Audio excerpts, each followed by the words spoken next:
What's up, gamers? Welcome back to some more regularly scheduled Dead by Daylight content, where today I wanted to go over a kind of intermediate guide to playing the Deathslinger in the way of making a sort of intermediate comment. Sorry, let's check my door wasn't open. A sort of intermediate commentary. There's a lot of guides out there on YouTube that give you the basics and the general understanding of how this killer's power works, and even some general tips for the way to play Deathslinger, but I find that there's also not a lot of specific gameplay tips or ways to blend the way that you normally play killer with the way that you play Deathslinger specifically. The main difference between Deathslinger and a lot of the other range killers that you have in the game is that he does not have second chances, and I think a lot of people will look at this killer and think, oh, it's a range killer, therefore I have second chances to work with to go ahead and continue using my range power. I'm talking about like Huntress has 7 hatchets, you miss one, you have 6 more. I'm talking how with Trickster even, you have a bunch of knives where you try to continually use your power in a loop to stack up a bunch of damage. I'm talking about things like even Springtrap can retrieve his axe pretty quickly. I'm talking about things like Nemesis, like Artist, anything that has a bit of range. Pyramid Head. These all have the ability to follow up on their range attacks and still be able to continue into the flow of the regular play of game without having to worry about actually missing their power.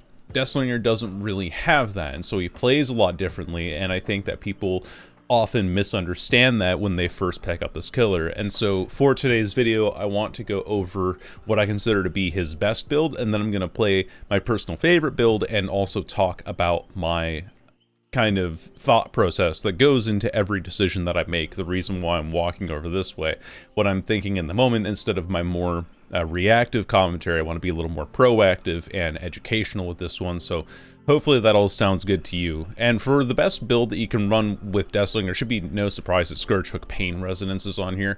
Whenever a survivor is hooked on a Scourge Hook, the generator with the most progress on the map loses 25% of the total progress bar. Or 20%, sorry, it used to be 25, but 20%, and explodes, starts regressing, and survivors that are repairing the generator will scream. We're also running Surge. Slinger is a really good user of Surge, where if a survivor is put into dying state with a basic attack, all generators within 32-meter radius explode and begin regressing. Survivors repairing the generator will scream as well, and generators affected by Surge immediately lose 8% of their progress, so it's big AoE kind of slowdown. Corrupt Intervention is just good on every killer, so it's no surprise to see this perk here as well, and Deathslinger is no exception to the perk. The 3 generators that are located furthest from you are blocked by the entity for 2 minutes at the start of the trial. They cannot repair these generators for the duration, and the affected generators are highlighted in white aura, and it deactivates when any survivor enters the dying state. Follow this up with Unforeseen. Unforeseen's a bit of a weird one. It might not be one that you really consider to be one of the best perks, but survivors tend to use terror radiuses and red stains as a piece of information quite frequently. And so if you have something that you can use to activate to give yourself undetectable frequently, Unforeseen is a perk that slots right into that and allows you to sneak up on people a lot easier, especially because Deathslinger is a killer that benefits from stealth perks quite a bit. Whenever you kick a generator, your terror radius transfers to that generator for 30 seconds, and you gain undetectable for the duration, and then it goes on cooldown for 30 seconds. So every 30 seconds, you can have 30 seconds of stealth, which is pretty darn good. His 2 best add-ons are Warden's Keys, which decreases your reload time by 0.35 seconds, and the Iridescent Coin, where survivors that are speared from 12 meters away are inflicted with Expose for as long as they remain speared. So it allows you to change the pace of the game quite a bit. Initially, I was thinking that Iridescent Coin wasn't one of his best add-ons, and that's because it can be map dependent. Sometimes if you're in a map that has really bad lines of sight, you don't really get a lot of good use out of this coin. And sometimes survivors will be smart about breaking line of sight on just any tile, and you won't get very much use out of Iridescent Coin. However, when you can land long-range shots with this coin, and it really isn't that long range, 12 meters is about like a little bit further than the length of Shack. When you can actually land these shots regularly, Iridescent Coin becomes completely game-changing for Deathslinger, and so it is easily his best add-on in that regard. For the build that I like running lately, I've been getting a really big nowhere to hide kick. Whenever you damage a generator, you reveal the aura of all survivors within 24 meters of your position for 5 seconds. Running brutal strength, both for gen kicking, but also for pallet breaking, where you destroy drop pallets, walls, and generators 20% faster. Pop goes the Weasel. After we hook a survivor, the next generator we damage instantly loses 20% of its current progress, and it is active for 45 seconds after the survivor is hooked. Grim Embrace makes it so that when a survivor is hooked for the first time, we gain a token, and when we move 16 meters away from the hook, all generators are blocked for 10 seconds. Once we reach 4 tokens, all generators are then blocked for 40 seconds, and we see the Obsession's aura for 6 seconds. For add-ons, we're running Warden's Keys and Modified Ammo Belt. Both of these decrease the reload time by 0.35 and 0.25 seconds respectively for 0.6 second faster reload time. So instead of taking 2.6 seconds to reload, you reload at just a flat 2 seconds, and then a Sacrificial Ward offering. But honestly, you can run whatever you want in here. If you really want to be sweaty, Deathslinger's best map is probably Azerov's. But it's whatever you want to do there in terms of overall build. And I'll talk more about these items when we get into the game, but hopefully this preamble, while definitely lengthy, helps you understand the point behind this commentary. Well, not a great start for our commentary. We did stuff a Azeroth's offering, so I'm assuming this is going to be a 4-man squad. But first thing you want to do as killer, as always, is just run for the generator that's the furthest away from you. Listen for any repairing sounds. I kind of spawned in an awkward spot, and this is something that will change in the Springtrap chapter when that comes out. I think I might have actually done like a loop back on myself here. Yeah, I kind of have done. So I think they're over on this side then. I haven't heard any progress anywhere else. Unfortunate for me, but Grim Embrace and Pop Goes the Weasel I know has a bit of anti-synergy here and there. And that's because when you get the 4th stack of Grim Embrace, it usually exceeds the timer that can be utilized for Pop Goes the Weasel. We can shoot through this obstacle, by the way. We don't have to worry about this at all. I think that's like one of the big things about playing Deathslinger is understanding and like immediately recognizing, and it just comes with time. Oh, that's really unfortunate, actually, that map generation. But it is understanding where all of the, not where all of the gaps are, but what gaps kind of look like that are feasible for you to shoot through as the Deathslinger. So when you see somebody running by an obstacle, how do you shorten the distance between yourself and the survivor? Even on this loop here that we're right next to, we can actually shoot over top of these plants and catch a survivor on the backside of them. Would you know that immediately? Probably not, but it's something that you'll get to know as you become more advanced with the killer and more like likely to look through things. Because instead of thinking, I need to catch them on the backside of this specific obstacle, it's now a matter of, I need to actually... Someone... No, I don't think so. I think they're over here, though. There you are. Like this. Oh, not quite. I think I can actually get that. Let me try and get her again. There we go. See? The plants are not safe. So there's like a good point in case there. I want to reload now because I see somebody's on that generator there. And I know that this Aurella is injured. She's not even playing for the... generator here. Ideally, I shouldn't be chasing this person because I want to try and pressure this one. And we have... Oh. Okay. Never mind. She runs right back into me because she wants to get the damage block off there. We're not firing our shot yet because I'm not guaranteed to hit this shot around the corner. Easier for me to go for an M1. And again, line of sight breakers. You know, you got to walk out for them. Especially on this map. Like, this map is... the king of line of sight breaking. But because she commits to the vault there, we can knock her down. I'm going to pick up the Meg immediately here, if I can. Looks like I'm allowed to. Usually a hook inside of, right next to this main gen too, which is good for me. First gen goes down, but we've got 2 people down. We might even get next hook. We have Pop Goes the Weasel going down here, and then we have Grim Embrace with which to buy ourselves time to pick these people up. And that looks like Object of Obsession. No, sorry, we have nowhere to hide. That's why I see that person there. I'm not trying to slug this Aurella. I'm just trying to play off of the pressure that I presently have. So I think it is more important than trying to go for kills right away. You know, just keeping an eye out for where the survivors are. Nowhere to hide, giving us a lot of information here. And so now I'm okay with chasing this person because they're injured. There's another one injured on the map, and they have the Meg on the hook. And remember, we gotta count. Oh, look, I see all three. So I know exactly where everyone is, which means that I have time to go for this. Because they just healed. Wait, this person ran into me. Lamau. While I was chasing. And we'll catch that and possibly get this person onto stage 2. Hit that long-range shot. I kind of want to block this off for stage 2, if I can. Onto the Meg. Because they chased me, or I got the chase into here. Yeah, that's good. That'll work. That'll be long enough at this point. So now they're panic unhooking, and then I get to go ahead and take this hit here. Thank you.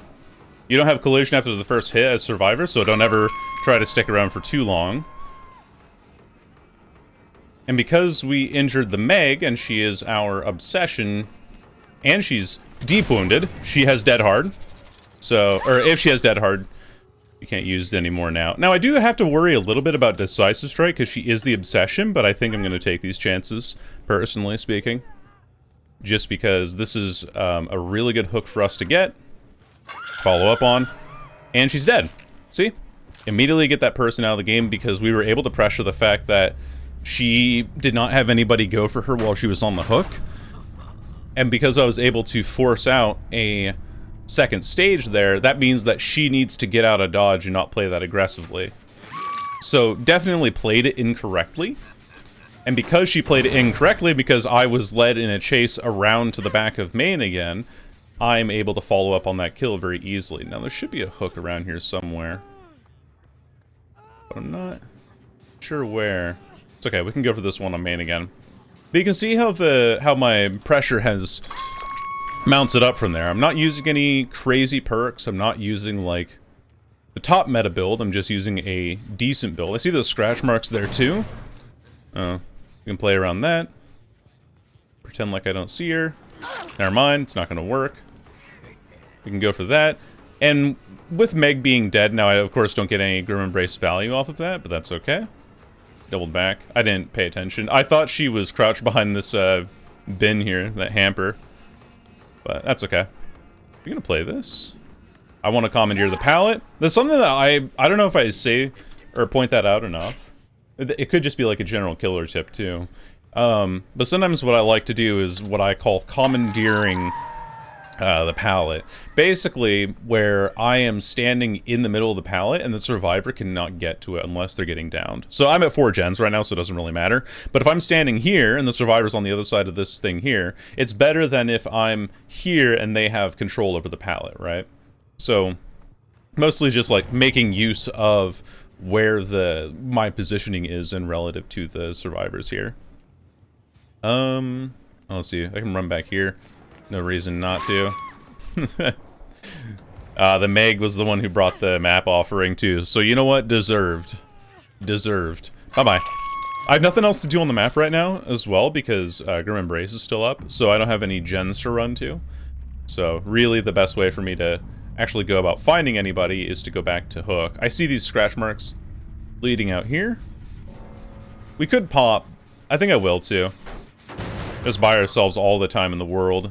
Take a look around for anybody's aura. I think there might actually be 2 people here, if my eyes are to be believed. I see this Aurella is all the way in the corner, but she keeps running. This tile's not any good against me. She's walking. She's on this pallet. Ah, she ran inside here. I see. I saw that blood. Oh. Ah, okay. You can shoot through this, obviously. Yes. You can shoot through that too. She's like, wow, I can't believe you shot through that hole. Yeah, there's that one too. So again, like I said, with the trying to shorten any of the angles that you can by using the map's geometry and hitboxes. Now, unfortunately, with some of the newer maps especially, it isn't very consistent. And even on this map has an inconsistency with hitboxes. And really the only way that you'll ever know is by accidentally running into them. Now, a lot of the stuff you've seen me shoot through, obviously, this gurney and like the other regular gurneys, but this corner here, for whatever reason, this hitbox here, you can't shoot through this. Like, I don't know what it is about this corner here specifically, but anything like that goes over, but you can't shoot through this obvious gap between the, like, metal or wooden legs here. But that bounces right off in front of it. So this loop is broken, for example. And how would you know that? Well, you wouldn't know that unless you've played over 500 games of Deathslinger and happen to run into Larry's often enough. So, I wasn't even paying attention to her being there. We'll break this with Brutal Strength. And then we'll go for the one over here. So on this pallet here, we can just... Oh, I thought she was camping that. I heard her breathing there for a second. Now, if I was thinking ahead on that window vault location, we could have had her, but unfortunately not quite the case. And also, you can swing around a lot of the short loops like this, because like, you should lunge more often than you think you can, is what I'm trying to say. Some people will be like, ah, that tile's no good, and, you know, like, I can't go through that without breaking the pallet. Not true, necessarily. Like, you'll find quite often that you'll be able to swing around the backside of pallets and vault locations that really, on paper, looks like you shouldn't be able to. Hello there, madam. But you can. And, I don't know, there's like a small bit of science that goes into what you can and can't shoot through with, or around with Deathslinger. Like, for example, on this tile here, if I'm shooting from this angle here, and I catch the survivor before the pallet's dropped, obviously I can pull through. But if the pallet's dropped, I have to kind of, like, make an angle through here, and then pull around the backside of this, and then lunge to go for the shot. So, and again, like that, you'll get a general feeling as you play Deathslinger more. Like, I know it's kind of lame to just be like, oh, the best way to learn this skill is through practice, but every example that I can think of is such a, you know, map or scenario or tile-specific example that I never really know exactly how to compile them. Because the way that I understand how I'm able to shoot through a lot of things is by experience, by understanding the actual duration of the chain and the length of the tile that I'm trying to go around. But realistically, what you're trying to do is to make the shortest distance between yourself and the end of a tile when you are pulling the chain through things, if that makes sense. So instead of thinking of what's a good example here, actually? So instead of thinking of this, let's say this tile as like the full width around, including the pallet and this bathroom stall here, think of it more as what is the shortest distance here. The shortest distance is if you get a shot like this, you catch a survivor on this corner, and then you pull around by going on the backside here and then lunging in for them. In fact, it'd be even better, because this is like a double stall, it'd be better to take it from this side, because then, instead of having to clear the double stall, you only have the single stall to clear, and they only catch on this locker, at which point you can just M1 and swing around and catch them on the backside there. And so it's really like assessing which side of the pallet loop is smaller, I guess, is the best way to put it. Find the smaller side, or find the way to make the obstacle that you're working around as small as possible. And that is, like, the biggest thing. Obviously, aim is a big thing with this killer, too. And there's a great guide for how to set up your aim and, like, kind of test your aim. Because this killer, even though I've played FPSs a lot, I don't necessarily have the greatest aim of all time. I just realized my friend's stream is playing in the background very faintly. You might have been hearing him. But you might be able to... Oh, hey, Hatch. Cool. I just want to get them the exit. I don't really care at this point. Let's take this tile, for example, actually. Now, if we're on this side and shooting the spider from here while the pallet is down, it's going to be pretty tough for us to go all the way around the back of this to get the hit. But if they're on that side and we're shooting through here, we take this shot here, maybe even at this narrow angle, and then pull around and then swing here, because this is shorter, and it's likely, because this pallet is flush with this obstacle here, that they'll slide off of it and be caught on this corner here instead of getting caught in the safety of the obstacle there. So it's like, it's little patterns like that for you that you have to look out for, or at least that I like to look out for, and it's one of the biggest things that I feel like has elevated my gameplay as a Deathslinger player. So hopefully that makes sense. I bought myself so much time to yap about that. I'm sure that the survivors are not happy with me playing the way that I did, but that'll be the end of it, and we'll go ahead and take you into the next game. All right. So now we're on the gas heaven. I did the thing with my graphics again. There we go. Fix that. Helps my frame rate smooth out quite a bit on a lot of the maps. But gas heaven, it's like one of the larger maps in the game, and I have to hope that I'm going the right way, and I am. But also with it being an Azerov's map, it's actually pretty good for Deathslinger. A little sprint burst from the Meg here. You can keep looking through that window there. No reason to worry about it otherwise. It's not quick and quiet, so it's not an adept Meg. That much we can at least be guaranteed of.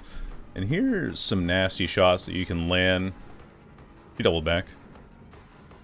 Yes. And I can take it from long range there. Sorry about the little pause in commentary. I had to reconnect my brain for a second there. Hopefully I can go kick that gen in a second. I mean, I'll kick him off of it with Grim Embrace here. So, again, Grim Embrace just buying us time on map is so important. Couple of people around. We can push this guy off of here, wherever he was. Now, I guess, like, this would be where the anti-synergy kind of comes in. Oh, this guy's probably, like, right here? I saw him standing on this a second ago. Not sure if I'm, like, missing him or something, but we'll go ahead and kick this. This is why I like running nowhere to hide, because it gives me all that information for free. And I see that person standing there. I don't want to go for the Meg. I want to go for the guy behind you. Here. Nowhere to hide, giving us a lot of value. It's the Alan Wake. I think it was the Quentin that I saw on that generator earlier, though. And now we have to... Again, like I said earlier, don't want to be taking shots that we're not guaranteed to land. This one we are, though, because he's going in through a window, so we can just kind of line that up for free. Knock him down. Probably gets a gen done here pretty quick, but we'll reload, we'll kick this wall out, because we have brutal strength, so we have the ability to do that for ourselves. Damn. What a hero play from a person who was just recently injured until 3 seconds ago. Probably had a syringe applied to them. Either way. Let's go back for the Quentin over here. Oh, he's not on that. And we saw a skill check explode over in this corner, which I think was this generator here. So just kind of going off of... I saw that person on my left running across. Most likely somebody on Shack then. Ooh, if we can interrupt this and kick it with pop, I'm going to be in such good business here. And now, nowhere to hide value? Nobody here. Okay. Well, that's fine. That's good news for me. Because now I know that I can immediately leave the area and I don't have to hunt down a survivor over here. So, we take a lot of progress out of that. Run back here. I see that mechanical sparking from Quentin. And run back around. And again, like, this is just basic killer stuff, really. Just kind of working around the pressure that you have on the map. And this is a loop that we can shoot over, but I had a lag spike there, so I got fucked. You can't crouch that, though. So, good to know that he will crouch. Sometimes survivors will default to a specific movement more than any other one. And so, if they think that it works one time, they'll think it works multiple times. So now that I've reloaded, I can just tap my aim here. And then he thinks he's safe around the corner because the survivor is more likely to crouch than he is to dodge. I see that Meg. I know that she had been... Or it's Rebecca, sorry. I knew that there had been someone going for flashlight saves before. So I'm thinking about the pallet, and then I said flashlight. Okay, she's way far gone. Let's go pick up. Let's go pick up our kill here. She could have background player. It's entirely possible. But... doesn't look like she does. It's a third hook for us as well. Third stack of Grim Embrace, again to get us back into the map, wherever need be. They did that gen way out there. That's fine. Take a listen to this one. It's not here. I kind of want to go back for the gen at Shack. Again, buying ourselves time to get back here. This could still be regressing. Nope, it's not. There's somebody here. They've actually nearly run into us here. And we just wait for the sound to go for the shot there, and that will be our fourth hook. for Grim Embrace. Or, oh, okay, that turned into a vault for no reason. Thank you, video game. Love it when that happens. Anyway, that'll be our 4th hook.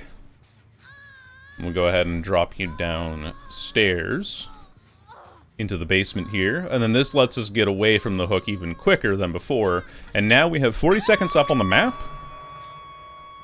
and we get to have information on where the obsession is, which we'll find out now. She is over here in this corner by this generator. That's perfect. Right behind this dumpster bin. Probably doesn't know what Grim Embrace does. Or if she does know about Grim Embrace, it's all over now.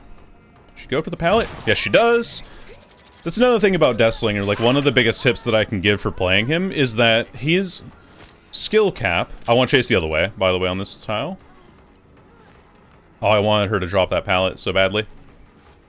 Let's see if I can force her to. Never mind. She just runs into me. It's perfect. Pick up, and all that time that I spent chasing that Meg was taken up by Grim Embrace. So, while in the exact time that I had spent chasing her, I had been bought so much time on the map because of Grim Embrace. Now, of course, like, they healed the lady over in Shack, and knowing that there are 2 people in Shack and that survivors usually like to touch the first gen that they see, pretty darn likely that we're going to find at least 1 person here on Shack. And we do. We find 3 people, actually. We'll take that spear. Break it here. Because, you know, she's not moving, so I'll take the free damage state. I'm not going to break the Shack pallet yet. Because I don't think she's even playing around it. Oh, she is. Okay. Window we can shoot through. Which, if I can line up a shot here, will be... no, it's kind of hard to maintain. Never mind. Let's just kick this. Let's kick this and then go after the Rebecca, because now she doesn't have any distance on us. She goes around to the left, which usually means I should be able to shoot through that, but I think I aim too high. Unfortunately. But if I had hit that, that would have been ideal. Oh well. That's fine. We can go for this here. And kick this as well. She's so loud that it doesn't really matter where she runs to. I can just listen for her. Do a little echolocation. Oh wow, how'd you know that this Pallet was here, I wonder? I'm actually down to 2 gens. It's crazy. Let me see the next filler pallet. She's running right for it too, huh? Or she had been. If there were a pallet to be had. Down she goes. They could potentially close the game out here, because again, Gas Heaven being a big map is a big problem for me, but I think this person's dead at 2 gens, so we've bought ourselves a lot of time by doing this. So now it's... Oh no, she's not dead. Who's dead? I think it's the Meg that's dead. Well, I mean, both her and the Meg now are both on Death Hook. Now, thankfully, we're able to catch this guy. Why, he stops his movement, like, just a split second before I can catch him. Unlucky. I don't think it was even an intentional dodge back. I think he just happened to move that way by mistake. And now begins the long-standing problem with Deathslinger. I should just not even chase this guy, because again, he's going into a corner. I could be pressuring main, but I think it's more worth my time to try and keep surveillance on where this survivor is and this generator that she's right next to. Hey, Alan. Yeah, let's do that. You should have pre-dropped that too, by the way. Oh, never mind. He's just vacuuming. Yeah. It's an impressive shot, but it doesn't get me anywhere. So we actually swing for distance here, because the recovery from a missed basic attack is shorter than the recovery from a stun. And 1 gen down, 1 gen to go, but I don't think they have a lot of pressure on another generator, if I'm not mistaken. So I should have this just fine. At least another hook for myself. I am spreading the hooks a little bit thin. Ideally, I should be going to look for the Rebecca over here, which is why I'm booking it over this way right now. Unlucky. She had adrenaline as well, and they were on this gen over here. Unfortunate. I should just go back for this hook, though. But yeah, sometimes that's just how games are gonna go. You're going to run into teams that are well coordinated, that are running adrenaline, that run, you know, windows of opportunity and everything. But, it's just how the cookie crumbles. That is, like, the least value out of a sprint burst I've ever seen in my life.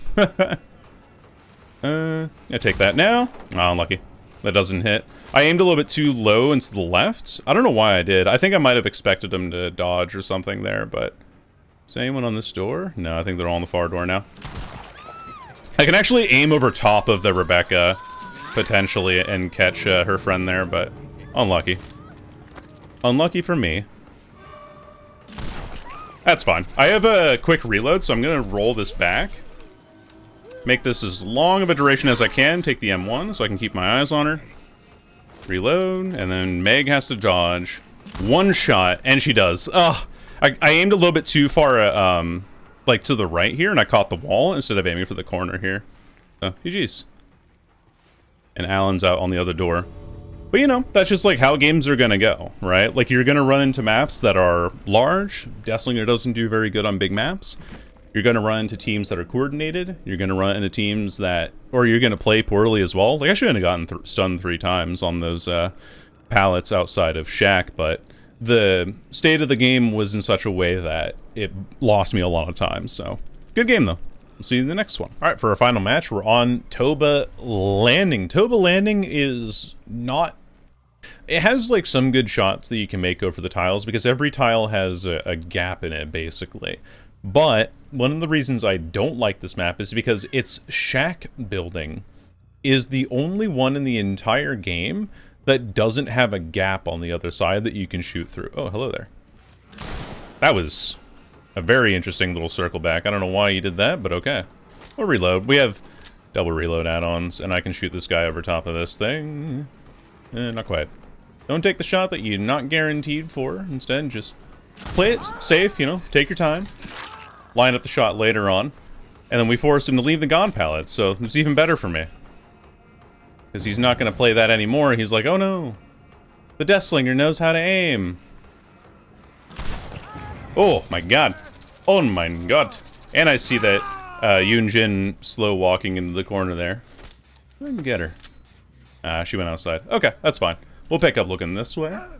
In case the Yoonjin has, what's it called? A flasher. Basement isn't Shack. Probably would have been better to go there.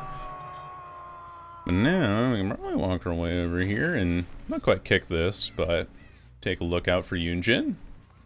So we're doing a little quick pass for it. And I heard that somebody was on the generator out front. You are the person I was looking for. You are exactly the person I was looking for. I think she was hoping that the homeboy would go for the body block there with his endurance, but... And that's what I mean by these tiles having things that you can shoot over. I'm going to kick your generator real quick, if you don't mind. Gives me nowhere to hide aura, so I know where you're going to be. And because of nowhere to hide, I know that he's not going to be in range to grab this by the time I pick up. So it's a lot of value for me, all in a very quick succession. The question is, where did he go afterwards? Did he go for the unhook directly? I wasn't paying attention, at least not too closely. That's okay. We'll go for the gen that's out front here and then let him get the unhook over there. But this Grim Embrace, again, has been buying us a ton of time. Enough for us to kick this and find this person sitting here. Thank you very much. Where are you going? Can I shoot through this? Oh, I can. Cool. So, sometimes that's like part of the level of discovery with Deathslinger is finding out things. Why am I... Hello? Why am I like 40 frames a second right now? Why am I playing on the Nintendo Switch at the current point in time? Anyway, this pallet's down, so the only way that they can do anything with this is if they get a... Well... Oh, thank you. Oh, literally everybody is here. Cool. So this is how we snowball an advantage. Because we've all just been chasing the exact same area. Ash has the right idea, but I'm not going to go chase after him. I want this game to go a little bit longer, so I'll be nice. I'll put people on hooks. I'll let you go get your saves. I wonder... No, the Yoonjin was healing for too long for that to be a syringe drop, so... we'll just go ahead and work with that in the meantime. Oh, actually, I might not be able to make... No, I have a hook over here. We're fine. Toba Landing, not a map that's terribly large. But we're at 5 gens. This is a very large dichotomy compared to what Deathslinger had done before. Now imagine if this killer was 115. That'd be terrifying. That would be awful.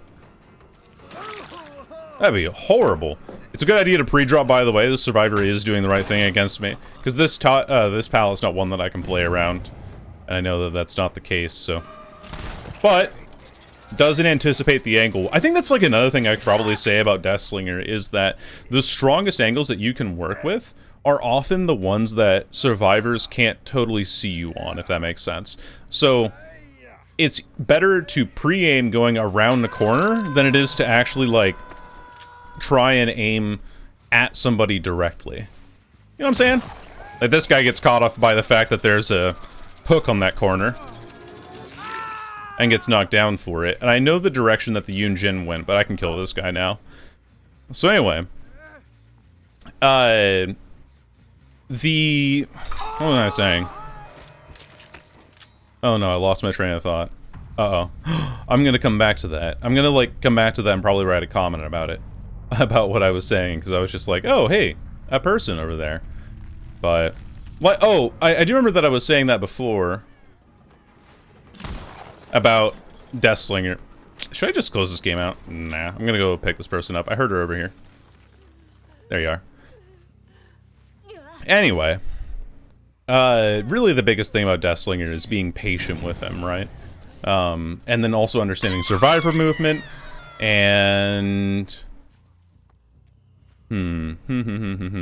What's the other thing that you can do with him? I don't know. there's like so many little minute things about his playstyle that really makes a lot of difference. I'm using Nowhere to Hide to see if anybody's over here. Looks like they went back. But again, like with this game, we're in range here. We can lead our shot a little bit there. And move ourselves forward a little bit to catch that there. Something about pallets, right? Maybe it was something about pallets, I know that much. Was it about pallets? I don't know. I talked a lot about pallets in that game that we had on Larry's. And on this map as well, like I said, there's a lot of stuff that you can shoot over top of. And really, like, a lot of playing Deathslinger well is just understanding hitboxes through and through. We'll go ahead and get you out the game as well. I'm so sorry for keeping you slugged for so long. I did not mean for that to happen. Just how the chaos of this game unfolded. I could have ended the game earlier, too, by slugging everyone. But here we are, 4K5ing on a Saturday afternoon. So, well, you'll have games that go back and forth, and things that change here and there. I see these scratch marks leading this way, so I want to go for this person here. Exactly one cool shot that you're allowed to do. I don't even need to use it this game. Anyway, I know that I was saying something, but I don't think I'm gonna be able to remember it. Unfortunately, that's the ADHD kicking in. Woohoo! I love being... This is why, like, if anybody asks, like, oh, why do you have commands in your chat for all of these opinions and things? It's not because I don't want to share them. It's because I know that I get distracted so easily that I'll just forget them immediately. But...